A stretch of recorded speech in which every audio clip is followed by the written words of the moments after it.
car nous croyons et ressentons dans l'Esprit que de grands jugements sont sur ces pays dans les derniers jours. Des fléaux, des germes porteurs de maladies déjà engendrés pour être dispersés à travers les nations. Aucun médecin ne sait même comment les traiter. Ô Dieu, nous devrions alors croire en la guérison divine, alors que les nations hybrident des germes ensemble pour les faire exploser sous forme de bombes et que des millions de personnes meurent en quelques heures à cause de cela. Oh, mais où nous sommes si reconnaissants que lorsque l'ange destructeur est sorti, tu as dit « Ne touchez à personne qui a le sceau du Père sur le front. Ils sont à moi. » Oh, nous sommes si heureux ce soir d'être sous le sang, protégés en toute sécurité, comme Israël autrefois, qui ont mis le sang sur le linteau de leur porte et sur le montant de la porte, un signe de la croix.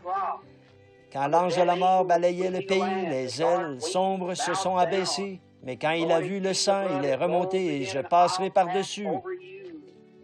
Attendant que l'agneau sacrificiel ait été offert, nous prenons son corps sous le sang, sain et sauf. Et ô Dieu, en attendant minuit où la procession sera proclamée, nous partirons un de ces soirs vers le pays promis, saint, chaussé de l'Évangile de paix, vêtu de l'armure complète de toute l'armure de l'Évangile avançant.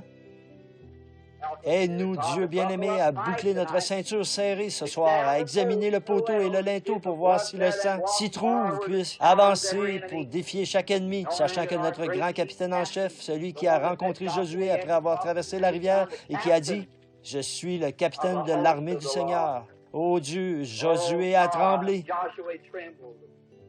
Il savait que tu dirigeais et nous savons que ce soir, l'étoile du matin est au-dessus de nous. Les bannières reluisent, les couleurs brillent et nous sommes plus que vainqueurs si nous avons confiance en celui qui ne nous laissera pas tomber.